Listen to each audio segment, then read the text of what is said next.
वस्तु को देखने की या कार्यभूत वस्तु को देखने की दो दृष्टियां यहाँ पर बताई जा रही है। एक दृष्टि से जो कार्य हुआ है उसको सत उत्पाद कहा जा रहा है, और दूसरी दृष्टि से अगर वस्तु को देखा जाए या कार्य को देखा जाए तो उसी को असत उत्पाद कहा जा रहा है। सत उत्पाद मतलब अनन्य, अन अधिक अन्य, अन न को हलन करना, अन अधिक अन्य। और असत उत्पाद मतलब पहले नहीं था और अभी है, अर्थात पहले से अन्य है, भिन्न है। भिन्न थोड़ा सा अन्य, भिन्न एक्चुअली दो द्रव्यों में लगाया जा रहा है, बट फिर भी यहाँ पर भी वो नहीं है इतना कहना है। तो अन्य मतलब भिन्न है। तो असत उत्पाद अन्य है एक, सत उत्पाद अनन्य है दो। अब याद रखना, कल जो अपन ने टीका पढ़ी वहां पर और एक बात आई थी कि असत उत्पाद के कार्य में वहां पर कह रहे द्रव्य पर्याय से अनन्य है, ऐसा फिर से बोला वहां पर। आपने ठीक से पढ़ा होगा तो देखिए। हाँ, तो द्रव्य पर्याय से अनन्य, फिर से वहां पर अनन्य लगाया। अनन्य का अर्थ वहां पर तन्मय लगा देना। समझ में आ रहा है क्या? शब्द वही है लेकिन उसका भाव थोड़ा थोड़ा चेंज होता जाएगा। हाँ, मतलब द्रव्य पर्याय से तन्मय है, ऐसा नहीं लगाना कि असत उत्पाद मतलब कुछ नवीन ही खड़ा हो गया है, नहीं। इसलिए वहां पर कह दिया कि द्रव्य पर्याय से तन्मय है अर्थात अनन्य है। ओके। हाँ, कल और एक शब्द आया था, मतलब मेरी कथन में आया था, अन्य अन्य नहीं। हाँ, अपन ने अन्योन्य भाव सुना है ना, अन्योन्य भाव। तो अन्योन्य भाव मतलब क्या? अन्य अन्य नहीं, उसको कह रहे अन्योन्य भाव। मतलब वहां पर दोनों अलग अलग ही है। सॉरी, अन्य अन्य है, नॉट अन्य अन्य नहीं, नहीं, अन्य अन्य है। अन्योन्य भाव मतलब क्या? अन्य अन्य है मतलब ये अन्य है और ये अन्य है। ऐसा क्या कहा? ये पर्याय, ये परमाणु की पर्याय और इस परमाणु की पर्याय, ये अन्य है और ये भी अन्य है, अलग अलग। समझ में आया? तो वो अन्य अन्य हो गया। अन्य अन्य अन्य अन्योन्य भाव, ठीक है। अनन्य अर्थात अन अधिक अन्य। अन क्या है? विलोम के लिए शब्द किया है। विलोम मतलब अपोजिट करना है। अन्य का अपोजिट क्या? अनन्य। अन्य का अपोजिट अनन्य। तो कह रहे जो सत उत्पाद हुआ है ना, उसमें कुछ, हाँ, नवीन द्रव्य नहीं दिखाई दे रहा, वही का वही द्रव्य है, इसलिए अनन्य कह दिया। शाश्वत कहो लेकिन उसमें अनन्य मतलब ये वही है, खत्म। शाश्वत कहकर वो है सत, सत मात्र का। हमको वही द्रव्य है, नवीन नहीं हुआ है ये कहना है। जो पहले था वही अभी है, इतना ही कहना है। ओके। तो ये बात कहां से आ रही है? अनन्य इस शब्द से। और जो असत उत्पाद हुआ है, तो पहले जो था वो ये नहीं है, तो ये नवीन है, ये कहने के लिए असत उत्पाद। लेकिन असत उत्पाद इसलिए क्या कहा? अन्य। और असत उत्पाद जब भी कहा, उन्होंने साथ साथ और एक बात लिखी कि द्रव्य पर्याय से अनन्य है। देख, पढ़ना है क्या? एक मिनट पढ़ते हैं। देखो, आपको मैं वहां पे दिखा भी दूं तो आपको और तसल्ली हो जाए। देखो,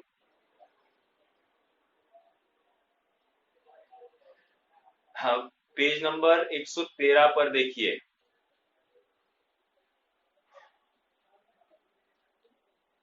उसी प्रकार जीव द्रव्य भी उन उन पर्याय रूप, मिल रहा है क्या?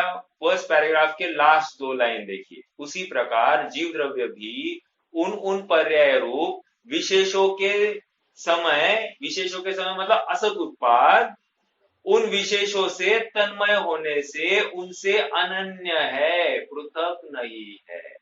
वहां भी अनन्य लिखा है, लेकिन ये अनन्य तन्मय की अपेक्षा लगा रखता है, और पहले वाला अनन्य ये सेम द्रव्य है, ये अपेक्षा रखता है। समझ में आ रहा है क्या? बस इतना सा अनन्य का अर्थ है, बाकी कोई बड़ी बात नहीं है। ओके। अरे रिकॉर्डिंग हुआ, चलो रिकॉर्डिंग तो चलन क्या है, उपयोग में नहीं रहता है तो होता नहीं है। चलो दूसरी दूसरी बात, हमने चर्चा कल एक और एक बिंदु की हुई थी।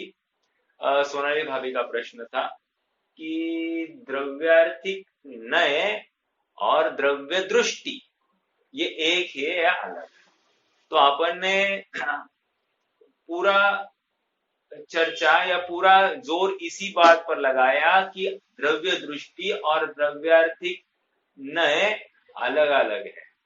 द्रव्य दृष्टि उसमें पर्याय शामिल नहीं है, और द्रव्यार्थिक नय की दृष्टि में वहां पर पर्याय शामिल है। तो अब अगला प्रश्न बहुत महत्वपूर्ण होना, एक्चुअली ये प्रश्न होना चाहिए था क्या कि ये जो द्रव्यार्थिक नय की दृष्टि है, इससे हमको अनुभव हो सकता है कि नहीं? इतनी सी बात बोलो। समझ में आ रहा है क्या? प्रश्न समझ में आया क्या? द्रव्यार्थिक नय की दृष्टि से अपने को अनुभव हो सकता है कि नहीं हो सकता है? आपको क्या लगता है? वैसे कौन बताएगा?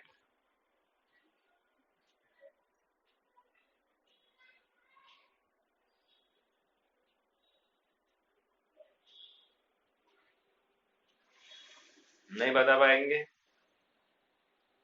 देखो, द्रव्यार्थिक नय की दृष्टि से भी अनुभव संभव है। क्यों? कैसे? फिर द्रव्य दृष्टि की जरूरत क्या है? दूसरा प्रश्न ये आगे हो सकता है, लेकिन जब मैं ये उत्तर दे रहा हूं कि पॉसिबल है, पॉसिबल इसलिए क्योंकि द्रव्य सामान्य आ गया ना दृष्टि में, द्रव्य विशेष नहीं, अकर्ता स्वभाव दृष्टि में आ गया ना, हो गया। फिर जब अकर्ता स्वभाव आ गया, वस्तु को पूरी तरह से देख लिया, द्रव्यार्थिक नय से देख लिया, पर्यार्थिक नय से देख लिया, प्रमाणात्मक देख लिया, अब बचा क्या है वस्तु को देखने के लिए? तीनों दृष्टियां आ गई, इससे अधिक तो वस्तु नहीं है ना, बस हो गई ना वे दृष्टि द्रव्य। और देखिए द्रव्यार्थिक नय से ही काम होने वाला है। तो फिर द्रव्य द्रव्य द्रव्य दृष्टि का क्या प्रयोजन? प्रयोजन इतना ही था, मैं बार बार वही कह रहा हूं, प्रयोजन इतना ही था कि ये जब द्रव्यार्थिक नय कह दिया तो ये पर्याय में अटकता था, द्रव्य में पर्याय को गौण नहीं कर रहा था, कर पा नहीं रहा था, इसलिए उसको पर्याय को गौण करने के लिए उसको बोल दिया अब पर्याय है ही नहीं, जा पर्याय है ही नहीं ये बोल दिया, तब उसको भान हो गया, हाँ हाँ मुझे द्रव्य की तरफ देखना है। अर्थात वो द्रव्य सामान्य उस मतलब जो अप्रभावी अपरिणामी तत्व है, फिर वो दृष्टि में आ जाता है। नहीं तो इसकी निरंतर पर्याय पर दृष्टि, अर्थात फिर सम्यक सम्यक्त्व की पर्याय या केवल ज्ञान की पर्याय या मुनि पर्याय, ये पर्याय में प्रकट करूं ऐसा कर्ता भाव आ रहा था क्या? इस पर्याय को मैं करूं ऐसा इसका कर्ता भाव आ रहा था, और कर पर्याय का कर्ता भी ये नहीं है, इसको ये समझाया जाना चाहिए। समझ में आ रहा है क्या? अर्थात मैं ये सोच सोच के करूं कि मैं अपने बच्चे को ऐसा ही करूंगा। अरे अपने बच्चे को छोड़ो, मैं 5 साल बाद में रिटायर हो जाऊंगा, और रिटायर होने के बाद में धमाधम पढ़ाई करूंगा और अपना आत्म कल्याण करके फिर चला जाऊंगा। ये जितनी भी कल्पना है कपोल कल्पित कल्पना है। जीव को मालूम नहीं क्या होने वाला है, इसलिए ये कल्पना तो कर सकता है, करता भी है, करते पाए भी जा रहे हैं, लेकिन ऐसा होते हुए भी कार्य वैसे ही होता है जैसी होनहार होती है। खत्म। फिर पुरुषार्थ का क्या रहा? तुम्हें पता नहीं ना, तुम्हें पता नहीं कार्य क्या होने वाला है, इसलिए तुम तो अच्छा ही विचार करोगे ना, तुम बुरा विचार क्यों करोगे? समझ में आ रहा है? हमें मालूम नहीं है हमारा क्या होने वाला है, तो हम क्या करेंगे? हम अच्छी भावना ही भाएंगे। खराब भावना भाने से क्या होने वाला है? भावना अच्छी भाएंगे तो कार्य तो अच्छा होगा, लेकिन बुरी भावना भाएंगे तो 100% बर्बाद होने वाला है। पतन तो होने वाला है। समझ में आ रहा है क्या? तो इसलिए नहीं, अभी हमको मालूम नहीं और हमारी होनार के अनुसार होगा तो फिर हमारे पास पुरुषार्थ नहीं बचा। अब अगले इसमें ये चर्चा आने वाली है, सप्तभंगी है ना, सप्तभंगी की अगली गाथा सप्तभंगी वाली है। क्या आपको पता है? एखादा भंग बताइए, एखादा भंग, जोड़ा जोड़ा, कोई बता सकता है क्या? जोड़ा। हाँ, अस्ति नास्ति एक। और एखादा, नहीं नहीं नहीं नहीं, मुझे जोड़ा चाहिए, वो तो तिगड़ा हो गया। अस्ति नास्ति एक जोड़ा हो गया, और जोड़ा बताइए कोई।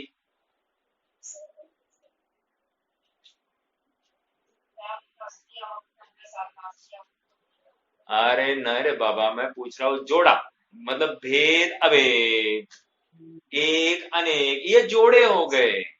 अब इन जोड़ों के आप ऐसे कितने जोड़े हैं? कह रहे परस्पर विरुद्ध स्वभावी ऐसे अनंत धर्म है इस वस्तु में। कितने?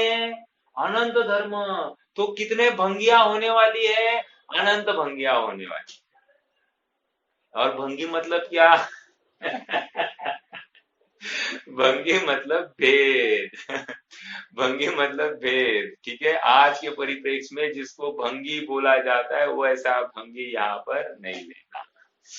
ठीक है, ठीक है, चलिए। तो मैं जोड़े क्यों पूछ रहा था?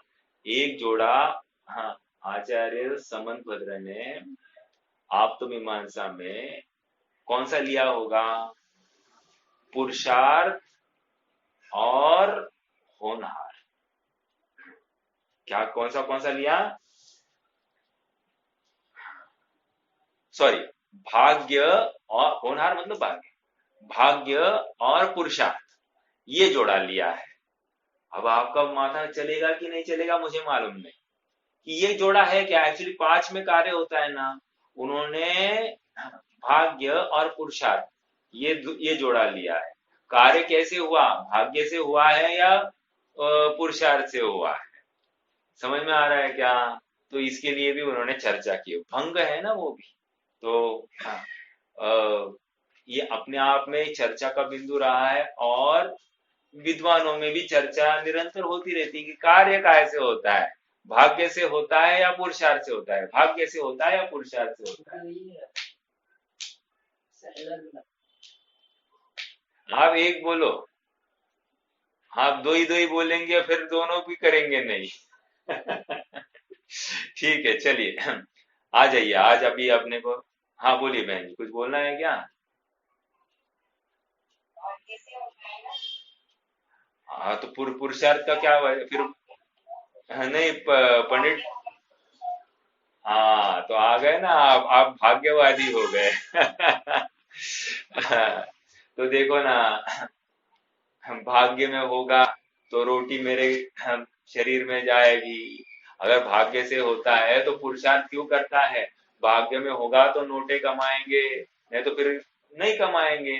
तो हम पुरुषार्थ क्यों कर रहे हैं? भाग्य में होगा तो बच्चा ठीक होगा, हम क्यों पुरुषार्थ कर रहे हैं उसको सुधारने का? भाग्य में होगा तो वो स्वयं संस्कारित होगा, हम क्यों पुरुषार्थ कर रहे हैं? तो भाग्य से अगर हो रहा है तो फिर पुरुषार्थ का काम ही नहीं रहा। बट जब भाग्य होगा उसके अनुसार पुरुषार्थ पाया ही जाता है। अब भाग्य खराब होगा तो उसके अनुसार वैसा विपरीत पुरुषार्थ पाया जाएगा। समझ में आ रहा है क्या? कोई भी कार्य हो रहा है तो अपने पांच समवाय की सन्निधि में ही होता है, पांच समवाय की सन्निधि में होता है। फिर भी अ, भाग्य, देखो और एक नया आया है ना, दैव नय और कौन सा नय है? दैव नय और ईश्वर नय, बराबर है ना? ईश्वर नय और दैव नय, ऐसा भी एक भेद आया है। अपन प्रवचन सार के 47 नयों में है ना, एक दैव नय है और एक ईश्वर नय है। तो वहां पर भी वही बात है, दैव से मिला है, नहीं, पुरस्कार ने, पुरस्कार ने ईश्वर दैव ने और पुरस्कार ने। वहां पर एक उदाहरण दिया कि जैसे मुझे एक आदमी है मधु छत्ते पर चढ़कर, मतलब पेड़ पर चढ़कर मधु छत्ते से मधु निकाला। तो पुरुषार्थ किया ना उसने, और उसने लाकर मुझे दे दिया। तो मुझे कैसे मिला? दैवनय से मिला। और उसको कैसे मिला? पुरुषार्थ से मिला। समझ में आ रहा है क्या? तो प्रश्न यहाँ पर ये है कि ये मेरा यहाँ पर पुरुषार्थ है कि नहीं है। हाँ, ये सब प्रश्न मतलब तर्क दिए गए हैं। अपन चर्चा यथा योग्य स्थान पर करेंगे। आ जाइए थोड़ा सा आ, हाँ, स्वामी जी के कुछ भाव को पढ़ेंगे और फिर आगे बढ़ेंगे।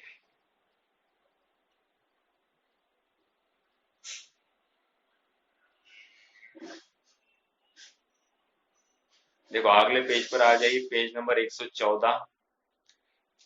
स्वामी जी इस गाथा के भाव को इस प्रकार स्पष्ट करते हैं। पर्यार्थिक नय को गौण करके अकेले द्रव्यार्थिक नय से जब वस्तु का ज्ञान किया। अपन अभी रैपिडली चलेंगे, कुछ विशेष होगा तो मैं बताऊंगा, नहीं तो पढ़ेंगे अपन थोड़ा फास्ट। अकेले द्रव्यार्थिक नय से जब वस्तु का ज्ञान किया जाता है, तब नरक गति, तिर्यंच गति, मनुष्य गति, देव गति और सिद्धत्व, इन सभी अवस्थाओं में जीव सामान्य पने से देखने पर ये सभी जीव है ऐसा निश्चित होता है। मतलब हाँ, एक कीड़ा भी दिखा तो कीड़े में हमको जीव दिखना चाहिए। समझ में आ रहा है क्या? ये होगी द्रव्यार्थिक नय की दृष्टि। एक हम छिपकली भी दिख गई तो हमको उसमें जीव दिखाई देना चाहिए। समझ में आ रहा है क्या? एक कॉकरोच दिखाई दिया तो हमको उसमें जीव दिखाई देना चाहिए। एक चींटी दिखाई दी तो उसमें हमको जीव दिखाई देना चाहिए। कह रहे द्रव्यार्थिक दृष्टि से ऐसा है। समझ में आ रहा है क्या? हाँ, अनंत भी दिखाई दिए तो उनमें हमको क्या दिखाई देना चाहिए? जीव दिखाई देना चाहिए। सिद्ध भी दिखाई दिए तो उनमें क्या देखना चाहिए? जीव दिखाई देना चाहिए। एक विकारी पर्याय दिखाई दी तो उसमें क्या दिखाई देना चाहिए? जीव दिखाई देना चाहिए। ये द्रव्यार्थिक नयात्मक दृष्टि है। समझ में आ रहा है क्या? एकमात्र जीव देखना।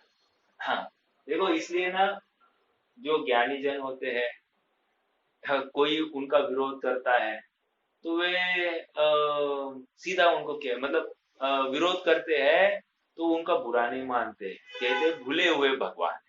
अर्थात ये भूला हुआ भगवान अपने भगवत स्वरूप को भूल गया है, ऐसा कहते हैं। तो भूले ले भगवान, ऐसा कह देते।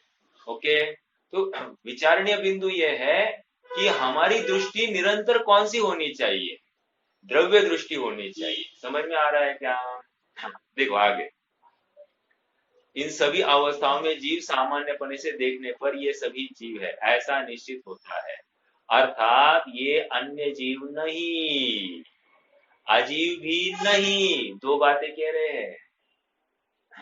देखो शरीर भी दिखा ना, तो शरीर जो दिखा ये जीव नहीं है, तो अन्य नहीं है। राइट? एक अर्थात अन्य अजीव नहीं एंड अन्य जीव भी नहीं। अर्थात दो जीव मिलकर कुछ करते होंगे, एक साथ रह सकते हैं, एक में हो सकते हैं, ये कल्पना भी झूठी है। समझ में आया? एक जीव द्रव्य दूसरे जीव द्रव्य एक साथ मिल ही नहीं सकते, एक में हो ही नहीं सकते। उन मतलब दोनों का फ्यूजन हो जाए और एक बन जाए, ऐसा नहीं हो सकता। हाँ, अवस्था में जीव सामान्य बने देखने पर ये सभी जीव है ऐसा निश्चित होता है। अर्थात ये अन्य जीव नहीं है, अजीव भी नहीं है। जीव एक गति में से दूसरी गति में जाए तो वह दूसरा जीव नहीं होता। क्या कहा? जीव दूसरा जीव नहीं होता। जब द्रव्यार्थिक नय को गौण करके पर्यार्थिक नय से देखा जाता है, तब पृथक पृथक अवस्था को देखने वाले नय से वह द्रव्य पृथक पृथक भाषित होता है। अब द्रव्यार्थिक नय की दृष्टि बंद हो गई, पर्यार्थिक नय की दृष्टि खुल गई, तो इसमें क्या हो गया? प्रत्येक उदय, प्रत्येक पर्याय हमको नवीन दिखाई दे रही, अर्थात पहले वाली नहीं है, यह वह नहीं। ठीक है? ये पर्यायर्थिक न्याय की दृष्टि से हमको दिखाई देता है। जैसे मनुष्य पर्याय देव पर्याय नहीं, हाँ, देव पर्याय वो सिद्ध पर्याय नहीं है, बराबर है कि नहीं। देखो हम कितने, हमारे सुधार के अवसर भी जो होते हैं ना, यह वह नहीं, अर्थात मेरी पहले की विकार की पर्याय चली गई और जो नवीन आने वाली ये विकार वाली नहीं हो सकती, ऐसा भी हो सकता है कि नहीं, बिल्कुल हो सकता है। तो ये विश्वास हमको कहाँ से आया, ये पर्यायर्थिक दृष्टि के माध्यम से आ गया। हाँ, कि बीती ताही विसारी के, आगे की सुध ले। अरे बहुत मेरा समय गया विषयों में, कषाय में, भोगों में, यहाँ वहां, इसकी निंदा उसकी निंदा, विकथाओं में मेरा समय गया। अब क्या, अब क्या, खत्म गया ना। Past is, past is dead, बरी इट एंड फॉरगेट इट। समझ में आ रहा है क्या। और जो गया है उसके बारे में विचार क्या करना। हाँ, तो ये कह रहे हैं कि एक, दूसरा भविष्य अभी है ही नहीं, तो उसका भी विचार नहीं करना। तो क्या करना, वर्तमान का विचार करना। और वर्तमान में जो विचार करने के लिए समय मिलता है तो अपने आप द्रव्यातीत दृष्टि हो जाती है, क्योंकि भूतकाल का विचार करना नहीं है, भविष्य काल का विचार करना नहीं है। तो वर्तमान में विचार करने के लिए बचता क्या है, अपना द्रव्य सामान्य ही दिखने वाला है। ओके, अपने आप दृष्टि द्रव्य सामान्य रूप हो जाएगी। आइए देखो और क्या कह रहे हैं।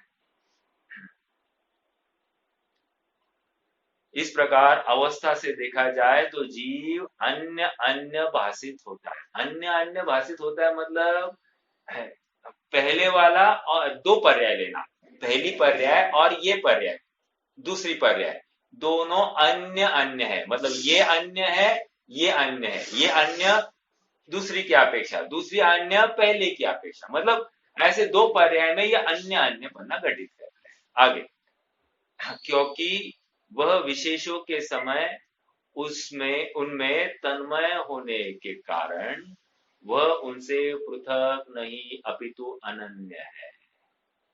वह मतलब द्रव्य, द्रव्य उस पर्याय से अनन्य है। समझ में आ रहा है क्या।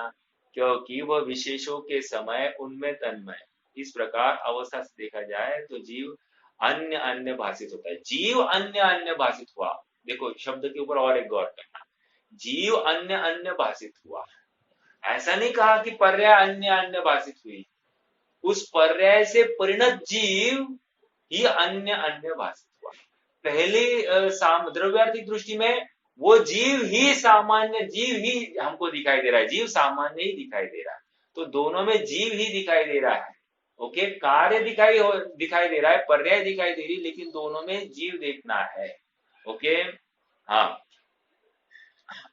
अन्य अन्य भाषित होता है क्योंकि वह विशेषों के समय उनमें तन्मय होने से, हाँ, उनसे पृथक नहीं अपितु अनन्य है। ये अपनी चर्चा हो गई है। अभी देखो थोड़ा सा यहाँ पर नवीन बात आने वाली, विशेषों में रहे हुए द्रव्यों को जानना वह द्रव्यार्थिक न्याय, द्रव्य में रहे हुए विशेषों को जानना वो पर्यायर्थिक न्याय। समझ में आ रहा है क्या। विशेषों में रहे हुए द्रव्य को जानना मतलब क्या, दिखाई दे रही है कुंडल की पर्याय और देखना है सोना, तो विशेषों में रहे हुए द्रव्य को जाना अर्थात सोने को जाना, ये द्रव्यार्थिक न्याय हो गया। और द्रव्य में रहे हुए विशेषों को जाना, ये सोना है, सोने की ये हार कुंडल मुकुट आदि जो अवस्था है, तो द्रव्य में हमने क्या देखा, अवस्था देखी, बस हमको वहां पर विशेषों में जाना पड़ा। देखो और एक, आप कभी चश्मे के दुकान में जाओगे तो चश्मे में ऐसा होता है कभी कभी कि एक लेडीज वाला चश्मा होता है और एक जेंट्स वाला चश्मा होता है कि नहीं। अब देखने के लिए तो क्या है, ये चश्मे की दुकान है, बराबर है कि नहीं। तो ये क्या हो गया, द्रव्य दृष्टि। अब वहां पर ये लेडीज वाला चश्मा, ये जेंट्स वाला चश्मा, ऐसा हो सकता है क्या, बिल्कुल हो सकता है। और एक कॉमन दोनों को चल सकता है ऐसा भी चश्मा रहता है। मुझे तो यहाँ पर यह समझाना है कि चश्मे में विशेष दृष्टि भी हो सकती है और चश्मे में चश्मा सामान्य भी हो सकता है, ऐसा हो सकता है कि नहीं? ऐसा ही है। तो वो हमारी दृष्टि के ऊपर है, हम कैसा देख रहे हैं वस्तु को। ठीक है, यहाँ पर जीव की अवस्था विशेष को हम कैसा देख रहे हैं उसके ऊपर ये बात चल रही है। अब देखो, स्व का ज्ञान होने पर का ज्ञान अपने निश्चय ज्ञान से होता है। अब थोड़ा सा महत्वपूर्ण है, थोड़ा सा उपयोग देना। स्व का ज्ञान होने पर का ज्ञान अपने निश्चय ज्ञान से हो जाता है। स्व पर प्रकाशक ज्ञान स्वभाव अपना है, इसलिए निश्चय है। पर्याय भी निश्चय है, सामान्य ध्रुव भी निश्चय है। वस्तु का सर्वदेश प्रमाण ज्ञान से अवलोकन करने पर स्वतंत्र एक एक द्रव्य में उनका भेद अभेदपना विरोध को प्राप्त नहीं होता। भेद अभेदपना विरोध को प्राप्त नहीं होता। भेद अभेदपना मतलब क्या? जैसे स्वपर प्रकाशक शक्ति है, बराबर। तो जब हम स्वपर प्रकाशक शक्ति इतना ही लेते हैं तो एक्चुअली विशेष हुई कि नहीं? विशेष। बट उस स्वपर प्रकाशक शक्ति के समय में उसमें व्याप्त कौन है? कह रहे उसमें व्याप्त कौन है? द्रव्य ही व्याप्त है। तो हमको द्रव्य दिखाई दे रहा है, तो द्रव्य दिखाई दे रहा है, तो इसलिए इसको निश्चय है। समझ में आ रहा है क्या? वस्तु का सर्वदेश प्रमाण ज्ञान से अवलोकन करने पर स्वतंत्र एक एक द्रव्य में उनका भेद अभेदपना विरोध को प्राप्त नहीं होता। भेद अभेदपना मतलब क्या? यदि हम स्वपर प्रकाशकत्व इतना ही देखें तो हमने भेद किया, और अभेदपना क्या है? उसमें द्रव्य तन्मय है, अभेदपना दिखाई दे रहा है। तो कह रहे भेद अभेदपना विरोध को प्राप्त नहीं हो रहा है। क्यों विरोध को प्राप्त नहीं हो रहा है? क्योंकि वो देखने की दृष्टिया है, वस्तु में भेद है ही नहीं। समझ में आ रहा है क्या? वस्तु में भेद नहीं है, भेद तो हमने हमारे ज्ञान में खड़े किए हैं। कितने जन मेरे साथ में है? वस्तु में भेद नहीं है, भेद सारा अपने ज्ञान में खड़ा हुआ है। ओके, इसका मतलब ये द्रव्यार्थिक नय और पर्यार्थिक नय ये वस्तु में नहीं है। द्रव्यार्थिक नय और पर्यार्थिक नय वस्तु में नहीं, वस्तु को देखने वाले ज्ञान में। आप समझ रहे हैं मेरी बात को? ये ज्ञान की ही कल्पना है, मतलब ज्ञान की रचना है। ओके, हाँ। अब देखो फिर से पढ़ेंगे। स्व का ज्ञान होने पर का ज्ञान अपने निश्चय ज्ञान से होता है। मेरा प्रश्न है, स्व का ज्ञान होने पर का ज्ञान करेगा क्या? स्व का ज्ञान करने पर का ज्ञान करता रहेगा क्या जीव? अरे स्व का ज्ञान हो गया, वही पर का ज्ञान हो गया। कैसे? यह मेरा घर है, मेरे घर में मैंने प्रवेश किया, इसका मतलब पर का ज्ञान हो गया ना। पर का घर भी मुझे पक्का मालूम है कि नहीं, उसके बिना मैं यहाँ कैसे आया? बराबर है कि नहीं? तो पर स्व का ज्ञान होने पर का ज्ञान भी निश्चय से हो गया है, ये यहाँ पर कह रहे हैं। ठीक है, हाँ। हाँ देखो फिर से, स्व का ज्ञान होने पर का ज्ञान अपने निश्चय ज्ञान से होता है। स्व पर प्रकाशक ज्ञान स्वभाव अपना है, इसलिए निश्चय है। हाँ, अपना है इसलिए निश्चय क्यों कह रहे हैं? क्योंकि आत्मा उस ज्ञान स्वभाव से तन्मय है, इसलिए निश्चय कह रहे हैं। उसमें आत्मा ही व्याप्त है। एक पर्याय भी निश्चय है। पर्याय क्यों निश्चय है? क्योंकि उस पर्याय में भी आत्मा व्याप्त है। ओके, समझ में आ रहा है क्या? इसलिए हमको आत्मा ही दिखाई दे रहा है। स्व पर प्रकाशक स्वभाव में हमको आत्मा दिखाई दिया, पर्याय में व्याप्त हमको आत्मा ही दिखाई दे रहा है। तो सामान्य ध्रुव भी निश्चय है, इसलिए वो सामान्य ध्रुव भी क्या हो गया? वह भी निश्चय हो गया। ओके, वस्तु का सर्वदेश प्रमाण ज्ञान से अवलोकन करने पर स्वतंत्र एक एक द्रव्य में उनका भेद अभेदपना विरोध को प्राप्त नहीं होता। क्या कह रहे हैं? वस्तु का सर्वदेश प्रमाण ज्ञान से प्रमाण ज्ञान क्या है? प्रमाण ज्ञान किसको कहते हैं?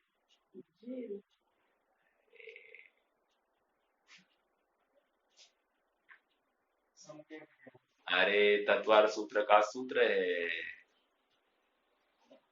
सम्यक ज्ञानम प्रमाणम। हाँ, परीक्षा मुख का है, सॉरी। तत्प्रमाणे, सम्यक ज्ञान वहां पर तो तत्वार सूत्र में भी आया है ना, तत्प्रमाणे। फिर मति श्रुतावधि मन परे केवलानी ज्ञानम, आद्य परोक्षम प्रत्यक्षम अन्य, ये सारी चर्चा सम्यक ज्ञान की ही चल रही है, वहां पर मिथ्या ज्ञान की नहीं चल रही है। इसलिए प्रमाण ज्ञान जब भी कहेंगे तब वो सम्यक ज्ञान ही होगा। ओके। हाँ चलिए। वस्तु का सर्वदेश प्रमाण ज्ञान से अवलोकन करने पर स्वतंत्र एक एक द्रव्य में उनका भेद अभेदपना विरोध को प्राप्त नहीं होता। विरोध तो पर द्रव्य की जरूरत है, विरोध तो पर द्रव्य की जरूरत है, आवश्यकता है, स्वीकार करने वाले अज्ञान में है। क्या कह रहे? विरोध तो पर द्रव्य की जरूरत, आवश्यकता स्वीकार करने वाले अज्ञान में है। मतलब क्या? मतलब ये भेद अभेदपना, एक अनेकपना, इसका विरोध कौन कर रहा है? अज्ञानी कर रहा है। जो सम्यक ज्ञानी है वो विरोध करता नहीं। जिसके पास दोनों दृष्टियां है और मुख्य गौण करने की जिसके पास में कला है, उसको विरोध भाषित होता नहीं है। और जहां पर विरोध भाषित होता है वो अज्ञान है। ठीक है। चैतन्य स्वपर प्रकाशक है, स्वपर ज्ञायक शक्ति स्वतंत्र रूप से, अरे हाँ, चैतन्य स्वपर प्रकाशक है, स्वपर ज्ञायक शक्ति स्वतंत्र रूप से रहकर परिणमित होती है। ऐसा जिसमें जिसने नहीं माना उसने आत्मा को नहीं माना। ठीक है। स्वपर ज्ञायक शक्ति स्वतंत्र रूप से रहकर परिणमित होती है, ऐसा जिसने नहीं माना उसने आत्मा को नहीं माना। अर्थात प्रत्येक शक्ति का, प्रत्येक गुण का परिणमन स्वतंत्र है, ये यहाँ पर कह रहे हैं। जड़ पदार्थ, जड़ पदार्थ की सर्व शक्तियों से जड़ेश्वर है और चैतन्य आत्मा चैतन्य रूप से पूर्ण ईश्वर है। ठीक है, कोई बड़ी बात नहीं।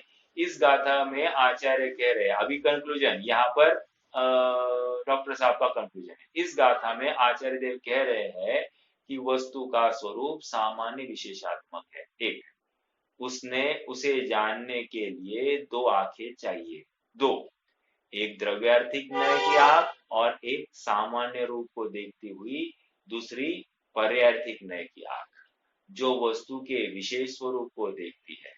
इस प्रकार प्रमाण ज्ञान से दोनों आंखें मिलकर सामान्य विशेषात्मक वस्तु को अच्छी तरह जान लेती है। ठीक है।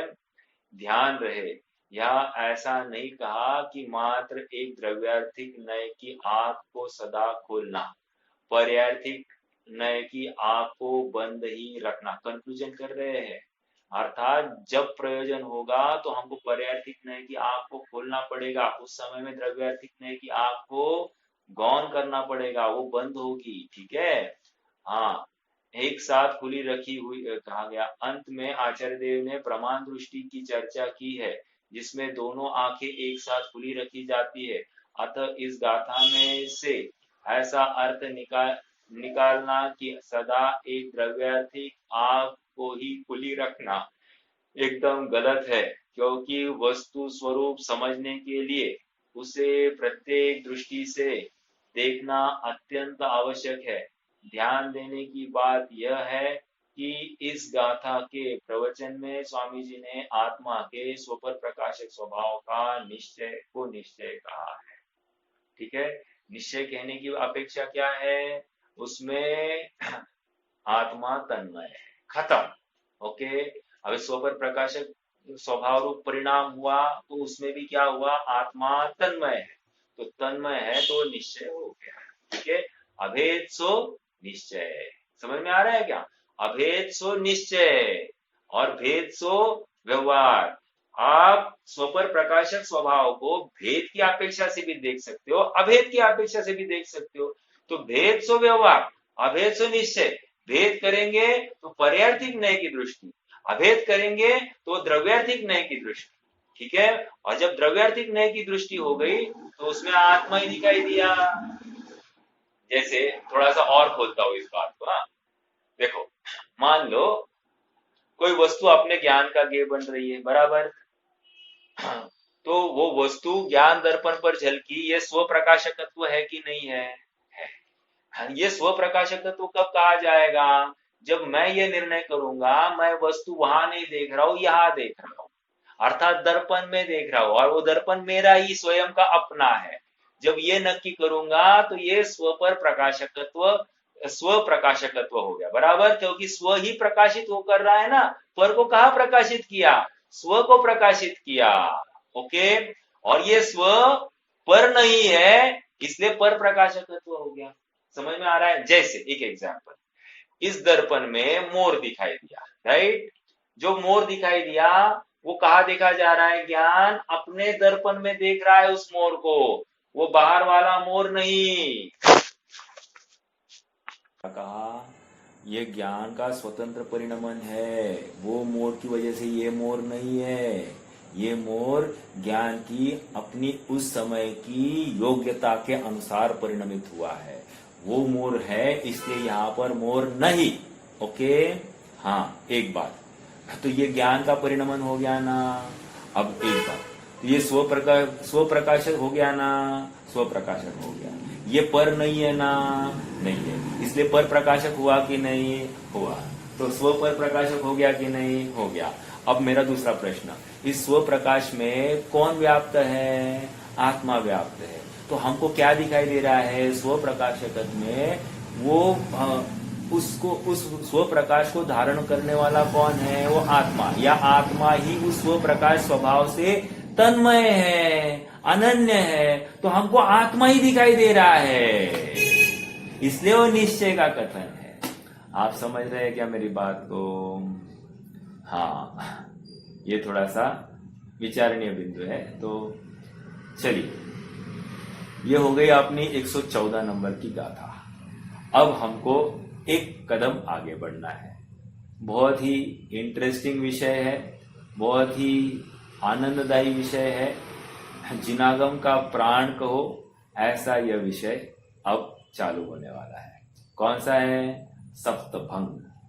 ठीक है, देखो 114वीं गाथा में सत उत्पाद और असत उत्पाद अथवा एक ही द्रव्य में अन्यपना और अनन्यपने में दिखाई देने वाले विरोध का नए विवक्षा से शमन किया था।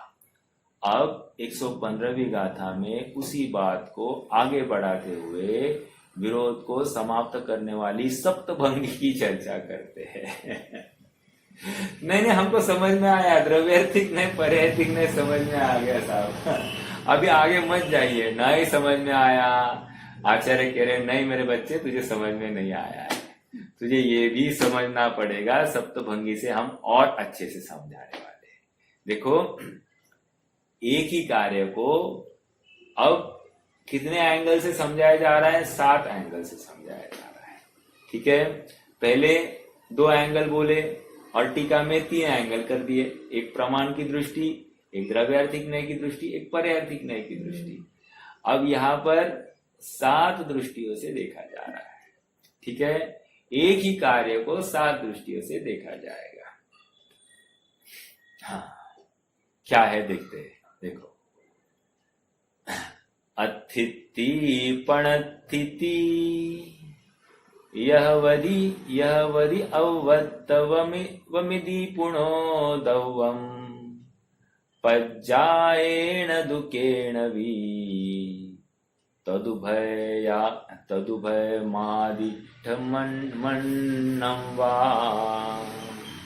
इसमें बहुत संधियां है, तो इसलिए थोड़ा सा मुश्किल जाता है पढ़ने के लिए। फिर से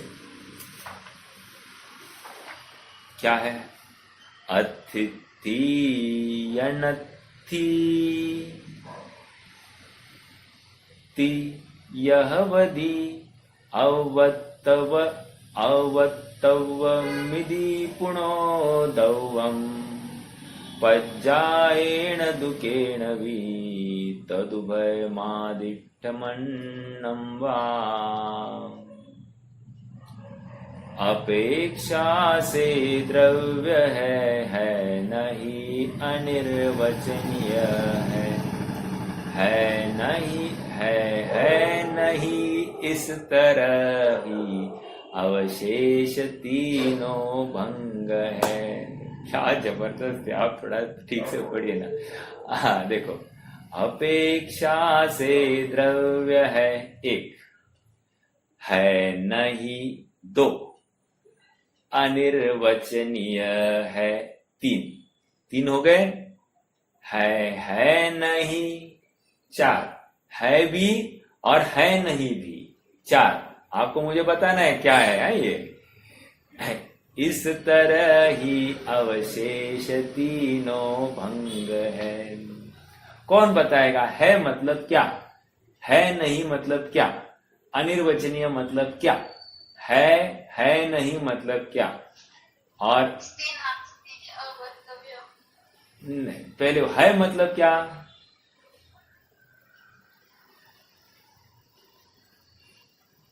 हाँ बोलिए ना, है मतलब क्या?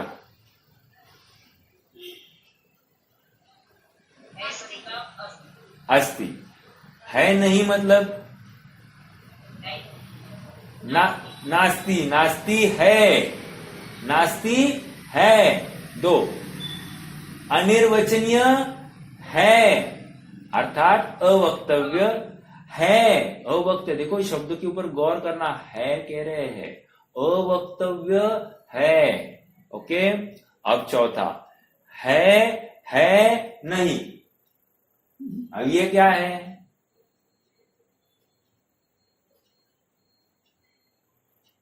उपयोग देकर पढ़िए, थोड़ा सा समझ लें।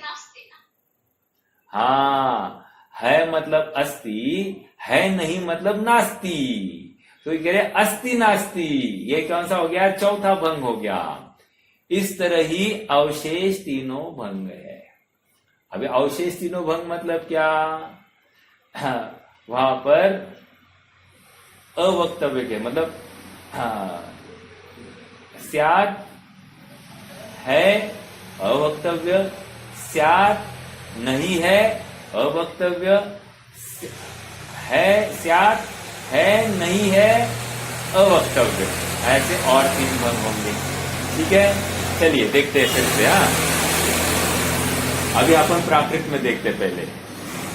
अतिथि अनथि, अतिथि मतलब अस्ति, यनथि मतलब नास्ति, यह वदि अवत्तवमिति पुणोदवम, अवत्तम इति पुणोदवम, अवत्तम अवक्तव्य। तो द्रव्य क्या कह रहे? द्रव्य अस्ति है, द्रव्य नास्ति है, द्रव्य अवक्तव्य है।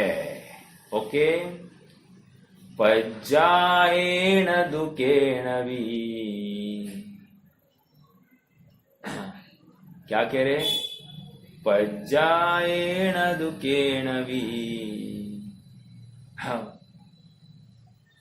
पर्याय से ऐसे केणवी कहा जाता है। ठीक है, तदुभय, तदुभय, तदुभय मतलब क्या? अस्ति नास्ति, है का जोड़ा क्या होगा? तदुभय, अर्थात देखो, और एक तो तदुभय किसके साथ करेंगे? देखो तदुभय अभी तीन बातें दी ना हमको, तो तीन बातों से आगे का और खड़ा करना है। ए बी सी दिया है अपने को, तो ए बी सी से अब तदुभय करो तो क्या हो गया? A B. Okay, A C, B C, ये हो गए तदुभय हो गए। तदुभय, तदुभय मादिठ्यमन्नं वा। अब अन्नम वा, अन्नम वा मतलब क्या? अब वो तीसरा वाला ले लो ना, अस्ति नास्ति का अवक्तव्य के साथ आप बिठा दो। समझ में आया? हाँ हाँ, देखो क्या कह रहे? द्रव्य किसी पर्याय से अस्ति, एक, द्रव्य किसी पर्याय से नास्ति, पर्याय कह रहे हैं, ओके। दो, द्रव्य किसी पर्याय से अवक्तव्य, मतलब अवक्तव्य नाम की पर्याय ही है। तीन, इसी प्रकार किसी पर्याय से अस्ति नास्ति, अथवा किसी पर्याय से अन्य तीन भंग रूप कहा गया है।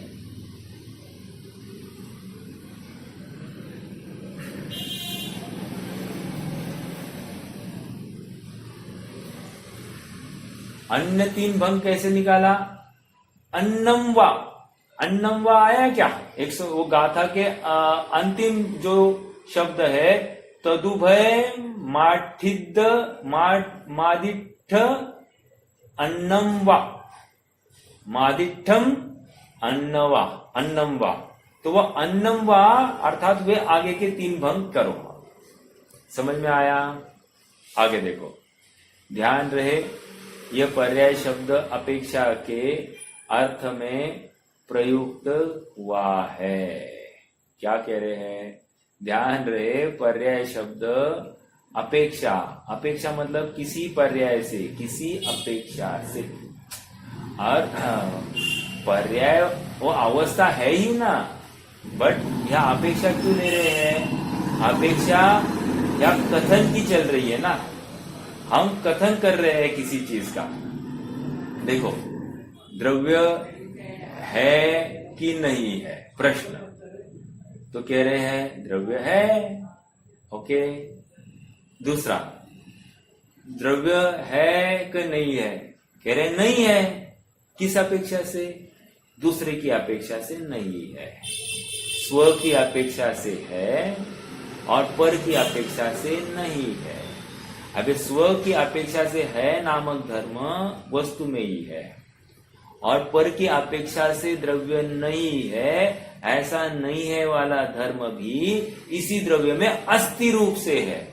समझ में आ रहा है क्या? है। अब तीसरी बात क्या है?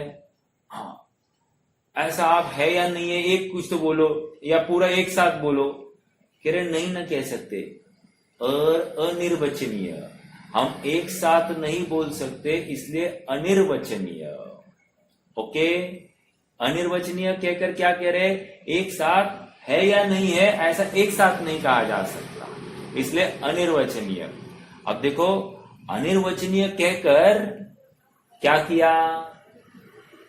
अनिर्वचनीय कहकर क्या किया? नहीं पकड़ पा रहे। जैसे एक एग्जांपल देता हूं, आज मेरा मौन है, ऐसा मैंने किसी को कहा, तो क्या कहा? हाँ, मैं यस, अनिर्वचनीय कहकर भी वचनीय हो गया वो। समझ में आ रहा है क्या? हाँ, अब देखो ये हो गया। अब अगले बात क्या कर रहे हैं? तदुभय अर्थात अस्ति नास्ति, है भी नहीं भी, स्व की अपेक्षा है, पर की अपेक्षा नहीं है, ठीक है। हाँ, लेकिन एक साथ कहा जाता है क्या? नहीं कहा जा सकता, इसलिए अस्ति अवक्तव्य, है अनिर्वचनीय। फिर नहीं है अनिर्वचनीय, और फिर है नहीं है अनिर्वचनीय। समझ में आया? अर्थात एक साथ नहीं कहा जा सकता है, इसलिए अवक्तव्य का बोल लगाया जा रहा है।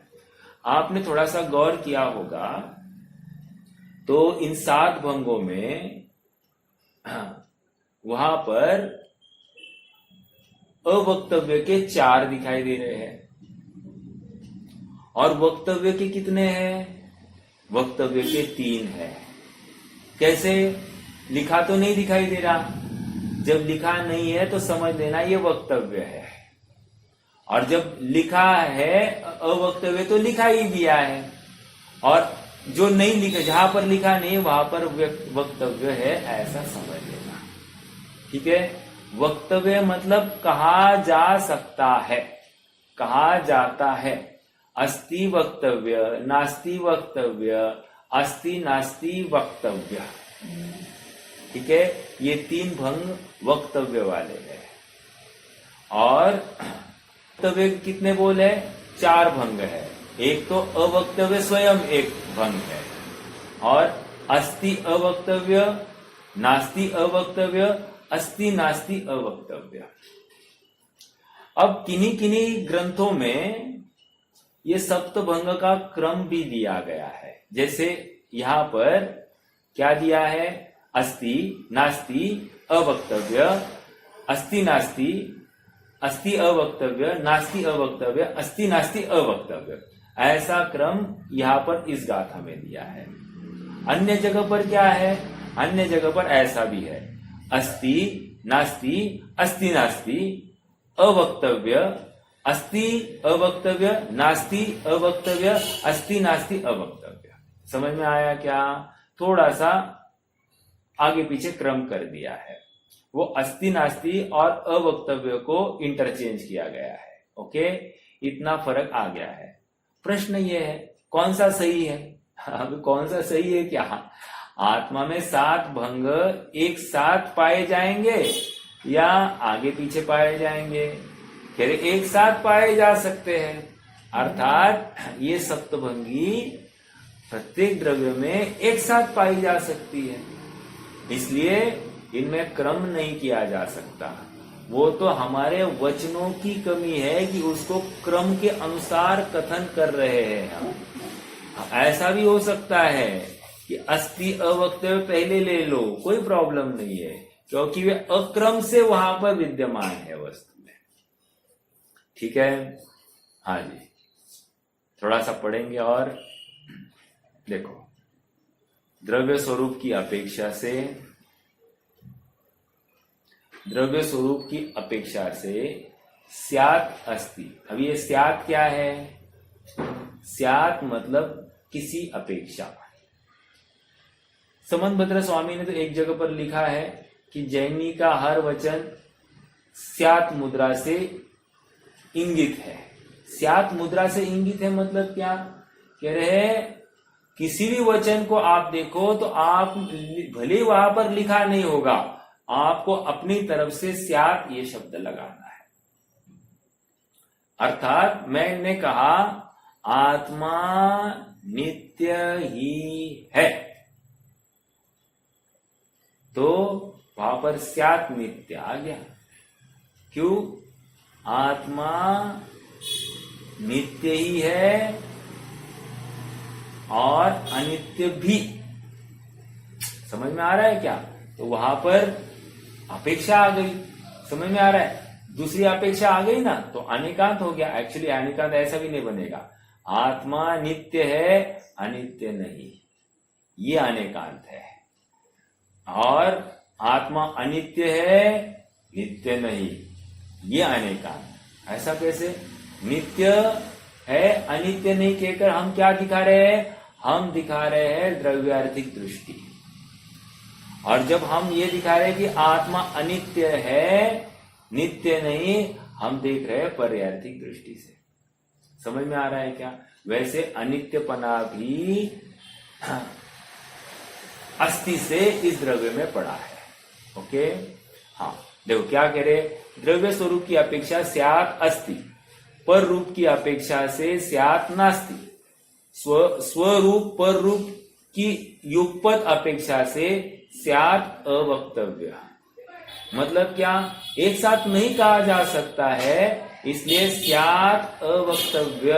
हम नहीं कह सकते अस्ति है या नास्ति है, एक साथ युगपत नहीं कह सकते, इसलिए वो अवक्तव्य कहा जा रहा है। फिर स्वरूप पर रूप के क्रम की अपेक्षा स्यात् अस्ति नास्ति। स्वरूप और पर रूप का क्रम आ गया तो स्यात् अस्ति नास्ति। और स्वरूप की और स्वरूप पर रूप की युगपत अपेक्षा से स्यात् अस्ति अवक्तव्य। फिर से यहाँ पर थोड़ा सा लेते हैं, क्या कह रहे हैं। अवक्तव्य मतलब क्या, युगपत नहीं कहा जा सकता, अस्ति नास्ति युगपत नहीं कहा जा सकता, इसलिए अवक्तव्य। तो क्या आ गया, स्यात् अस्ति अवक्तव्य, अर्थात स्यात् अस्ति युगपत नहीं कहा जा सकता, ऐसा स्यात् अस्ति नास्ति। मैंने अवक्तव्य के बदले वो यहां का बिंदु डाल दिया। अब वैसे ही स्यात् नास्ति युगपत नहीं कहा जा सकता, ऐसा अस्ति नास्ति, अर्थात अवक्तव्य। ओके, और स्यात् अस्ति नास्ति अवक्तव्य, अर्थात क्रम पड़ा, अस्ति नास्ति ऐसा क्रम पड़ा, और इसलिए आत्मद्रव्य अवक्तव्य। देखो, ये इतनी चर्चा अपन क्यों कर रहे हैं, इतनी चर्चा इसलिए आचार्य देव को करनी पड़ रही है क्योंकि आत्मा कैसा है ऐसा प्रश्न दर्शनों में खड़ा हुआ है। तो वहां पर दर्शनों में जवाब ये दिया है, मतलब अन्य दर्शनों में, कि आत्मा अवक्तव्य ही है, कहा नहीं जा सकता। समझ में आ रहा है क्या। नेति ऐसा शब्द आया है, नेति कहकर क्या कह रहे हैं, न इति, नहीं कह सकते। समझ में आ रहा है क्या, हम नहीं कह सकते ऐसा वहां पर शब्द आया, बट न इति कहकर वचनीय हुआ कि नहीं हुआ, हुआ, अर्थात स्ववचन बाधित वो दोष आया कि नहीं आया, आया। तो यहां पर ये समझा रहे हैं कि आत्मा अनिर्वचनीय कहकर किसी अपेक्षा से वचनीय है, और किसी अपेक्षा से किसी अपेक्षा से अनुभव गम्य है, इसलिए अनिर्वचनीय, मतलब कहा नहीं जा सकता, अनुभव ही किया जा सकता है। अनिर्वचनीय कहकर वस्तु क्या है, वस्तु वह अनुभव के योग्य ही है, बताने में हम इतने समर्थ नहीं है, और हम कहेंगे तुम्हें भ्रम भी हो सकता है, लेकिन तुम स्वयं अनुभव करोगे, तुम्हारा भ्रम मतलब निकल जाएगा। समझ में आ रहा है क्या, अनिर्वचनीय। देखो,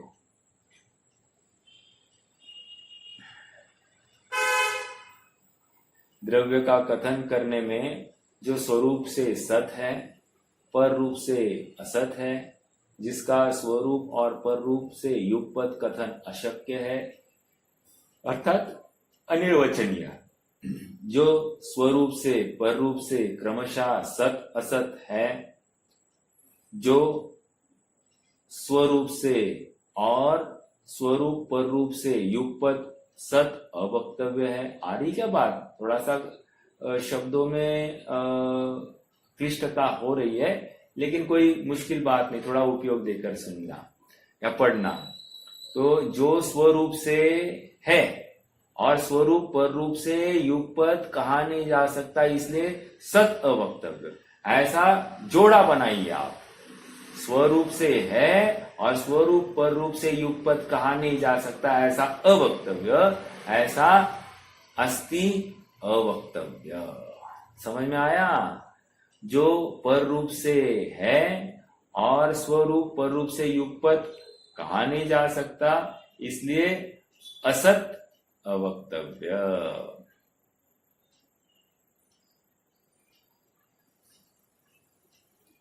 असत मतलब एक्चुअली यहां पर और एक जोड़ा लिया है, आई एम वेरी सॉरी, मेरा ध्यान नहीं गया। पहले इसमें कौन सा जोड़ा लिया था, अस्ति नास्ति का जोड़ा लिया था। अब यहां पर क्या लिया था, सत असत का जोड़ा लिया। अब ऐसे भेद अभेद, एक अनेक, ऐसे चाहे उतने जोड़े हम लगा सकते हैं, नित्य अनित्य। समझ में आ रहा है क्या, ये सब जोड़े हम यहां पर लगा सकते हैं। हाँ। ऐसे अनंत धर्मों वाले द्रव्य के एक एक धर्म का आश्रय लेकर विवक्षितता और अविवक्षितता के विधि निषेध के द्वारा प्रकट होने वाले सप्तभंगी सतत सम्यक्तया उच्चारित करने पर स्यात्कार रूपी अमोघ मंत्र पद के द्वारा एवकार में रहने वाले समस्त विरोध विश्व के मोह को दूर करती है। क्या कह रहे हैं यहाँ पर, इन शॉर्ट में आपको बताता हूं, बाकी चर्चा अपन कल करेंगे। देखो यहाँ पर एवकार, एवकार मतलब क्या, एवकार मतलब क्या, कौन बता सकता है?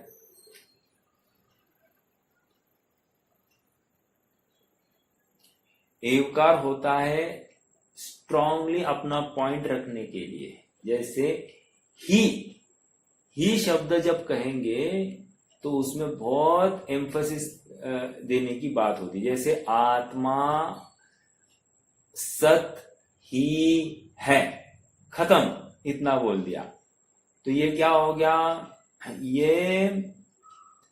ये हो गया सम्यक एकांत।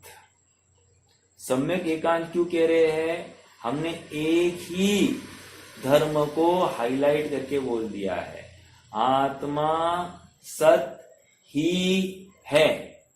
जब सत कह दिया और ही लगाया, ही का अर्थ क्या होता है यूजुअली, ये ऐसा ही है मतलब अन्य प्रकार से नहीं। समझ में आ रहा है क्या? तो वो दूसरा वाला पक्ष हमने बताया ही नहीं, तो है कि नहीं है, लेकिन हम इतने स्ट्रांगली, इतने कॉन्फिडेंटली सत की बात को रख रहे हैं, उसमें एवकार लगाया पड़ता है। तो एवकार लगाने से हमारी बात में वजन आता है और उस वजन से फिर अन्य दृष्टियां गौण हो जाती है, इसलिए ये वजन डालने के लिए एवकार लगाया जाता है। समझ में आ रहा है क्या? ये सब भाषा हमको समझनी पड़ेगी। हमको लगेगा नहीं नहीं ये बहुत डिफिकल्ट है, समझ में नहीं आएगा, ऐसा नहीं। हमारे पास जितना अक्षरक्षम जरूरी है उतना अक्षरक्षम हमारे पास अवेलेबल है, ठीक है? ये समझने के लिए जितना जरूरी है उतना हमारे पास अवेलेबल है। ये बोरिंग है, ऐसा है, वैसा है, कोई वैल्यू नहीं है। यदि तुम्हें आत्मा की रुचि है तो तुम्हें ये बोरिंग लगना नहीं चाहिए। समझ में आ रहा है क्या? ये अपनी वस्तु की, देखो ना, इमेजिन करो कि यह मैं हूं, हाँ, अभी स्व की अपेक्षा से हूं अस्ति और पर की अपेक्षा से नहीं हूं नास्ति। अब मैं हूं या नहीं हूं तो नहीं ना कहा जा सकता एक साथ, इसलिए अवक्तव्य। समझ में आ रहा है? एक साथ नहीं कहा जा सकता इसलिए अवक्तव्य।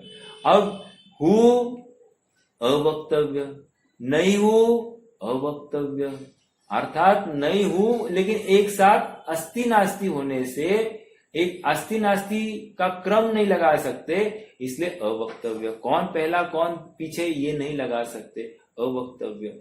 और अस्ति नास्ति, हूं भी और नहीं भी, ये अनेकांत यहां पर आ गया। तो ये इस सप्तभंग के माध्यम से हमारे वस्तु की सिद्धि की जा रही है। अर्थात यहाँ पर भेद भी पड़ते हैं, वो भेद विरोध को नहीं प्राप्त होते, अर्थात परस्पर विरुद्ध धर्म भी दिखाई देंगे तो वे एक दूसरे के विरोधी नहीं है। वो द्रव्य के बने रखने में, द्रव्य का कार्य होने में सब कार्यकारी है। समझ में आ रहा है क्या?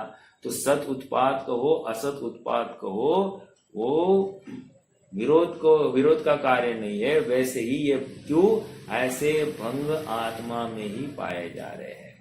एक मैंने आपको याद होगा, मैंने 2-3 लेक्चर पहले बताया था, अन्य धर्म और अनन्य धर्म, ये भी एक धर्म का जोड़ा है आत्मा में। कहाँ लिखा है साहब? अब कहाँ लिखा है? आपको जोड़े आपको ढूंढ कर निकालने पड़ेंगे। ये ऐसा कई व्यवस्थित रूप से लिखा नहीं है, लेकिन हम अन्य और अनन्य पढ़ ही रहे हैं ना। सत उत्पाद इज इक्वल्स टू अनन्य और असत उत्पाद इक्वल टू अन्य, ये कह रहे हैं कि नहीं? जब ये कह रहे हैं तो फिर वो कहने का के लिए कोई ना कोई धर्म होना चाहिए कि नहीं? उसके बिना हम कह ही नहीं सकते। जब तक आत्म वस्तु में वो धर्म नहीं है तब तक हम वो आत्म वस्तु के बारे में बता नहीं, मतलब किसी भी द्रव्य के बारे में बता नहीं सकते। वो धर्म द्रव्य में होना ही चाहिए, उसके बिना हम द्रव्य का निरूपण नहीं कर सकते। समझ में आ रहा है क्या? हाँ, तो इसलिए धर्म अन्य धर्म या अनन्य धर्म होना ही चाहिए, सत धर्म असत धर्म होना ही चाहिए, उसके बिना हम ऐसा कथन या ऐसा उस वस्तु को डिफाइन कर नहीं पाएंगे। ठीक है, चलिए रुकते हैं। कोई प्रश्न है तो रख सकते हैं, नहीं तो जिम्मेवारी स्थिति।